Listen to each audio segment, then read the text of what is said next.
Good evening my dear students, how are you all? Welcome to Shaping Minds Meenu. हम कर रहे हैं teaching aptitude unit 1 UGC NET paper 1।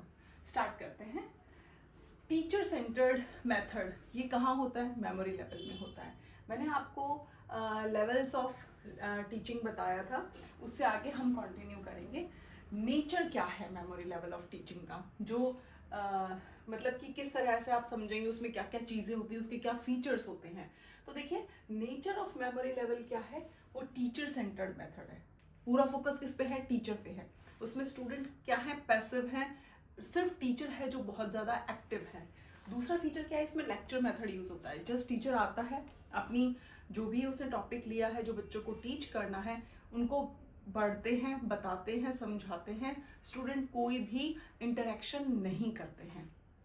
Simply क्या चलता है? टीचर अपना लेक्चर डिलीवर करता है, देन बच्चों को समझाता है, बट स्टूडेंट्स कोई भी एक्टिविटीज में नहीं करते। एक और चीज, थर्ड वन है रिपीटेशन। बच्चों को कैसे सिखाया जाता है? रिपीट कर करके A B C D E F G ऐसे पढ़ते थे ना छोटे बच्चे, तो वो क्या रिपीटिशन है कि उनको याद हो जाए। बेसिकली क्या है, वो क्या हो रही है? रोट लर्निंग हो रही है। यानी सिर्फ रट्टाफिकेशन पे फोकस होता था मेमोरी लेवल ऑफ टीचिंग में। रिपीटेशन क्यों है? ताकि बच्चों के दिमाग में वो चीज़ बैठ जाए। कभी भी कोई उनको पूछे ABCD सुनाओ, तो आपने देखा होगा जो छोटे बच्चे होते हैं ना, जिस राइम में उन्होंने ABCD याद की होती है, वो उसी राइम में बोलते हैं। AB ऐसे नहीं बोलेंगे ABCD नहीं, वो ऐसे ही बोलेंगे ABCDEF, क्योंकि उनको रिदम वाली ही ABCD याद है। और हमारे टाइम पे तो क्या होता था, जैसे जो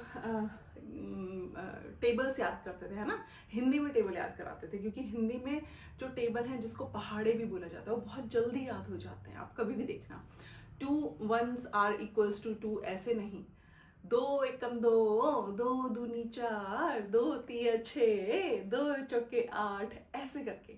तो वो क्या, बच्चे रिदम में किसी भी चीज़ को बहुत जल्दी कैच करते हैं और वो उनकी मेमोरी में ज़्यादा टाइम तक रहता है।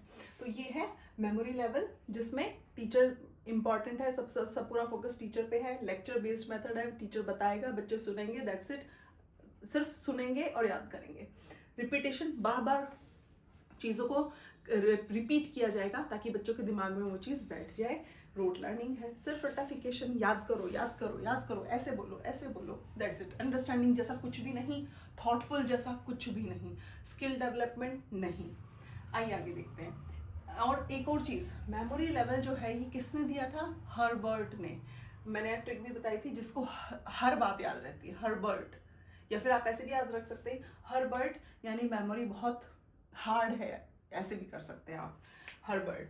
फिर इवेल्युएशन कैसे होता है मेमोरी में? इवेल्युएशन होता है ओरल टेस्ट के थ्रू। बच्चे बोलते हैं ना, अरे सारे टेबल याद करके जाना है, टीचर सुनेंगे।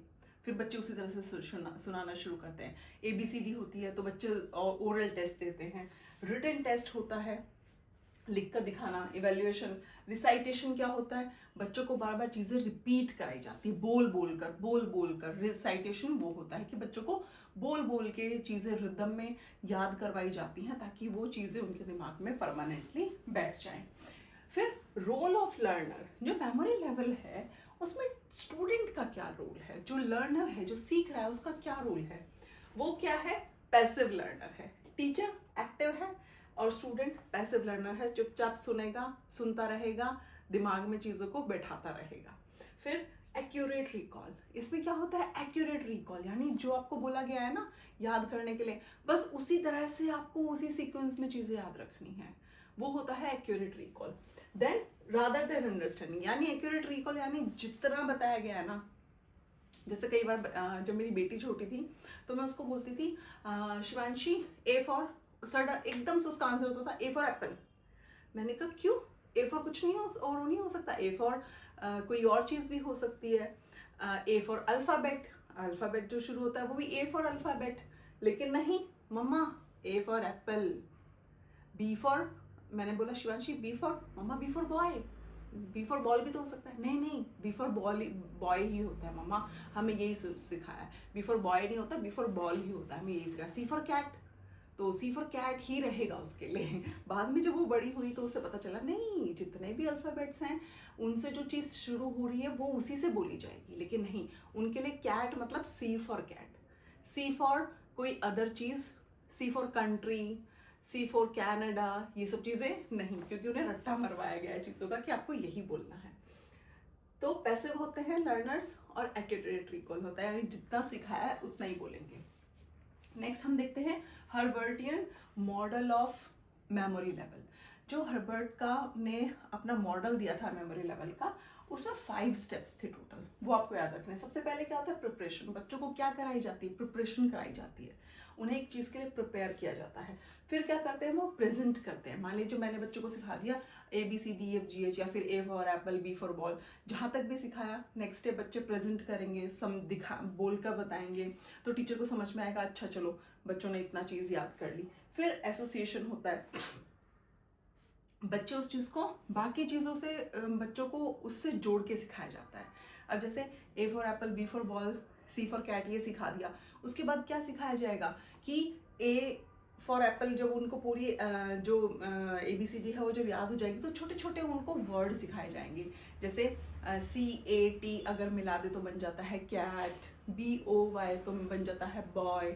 तो बच्चे एसोसिएट करेंगे उन चीज़ों को अपने उस जो उन्होंने सीखा है उसके साथ। देन जनरलाइजेशन, फिर वो समझेंगे कि हाँ ये चीज़ें ऐसे से होती हैं, जनरलाइज करके देखेंगे, एंड देन एंड में अप्लाई होता है किसी भी चीज़ को जो आपने सीखी है, नई चीज़, उसको आप जनरल वे में देखते हैं एंड देन उसको अप्लाई करते हैं। तो ये था हर्बर्ट का model of memory level. Model of memory level ये ज़रूर याद रखिए। और कितने टाइप के हैं, 5 इसमें स्टेप्स हैं। प्रिपरेशन, फिर दूसरा है प्रेजेंटेशन, फिर है association, 4th one is generalisation, and 5th one is application. End में आप अप्लाई करके देखते हैं कि चीज़ें सही हैं या नहीं। ये था आज का हमारा कॉन्सेप्ट। ज़्यादा लंबे वीडियोस में नहीं बनाऊंगी। Please do like, subscribe and share my YouTube channel Shaping Minds Meenu. We will meet in next video. Thank you. Mummy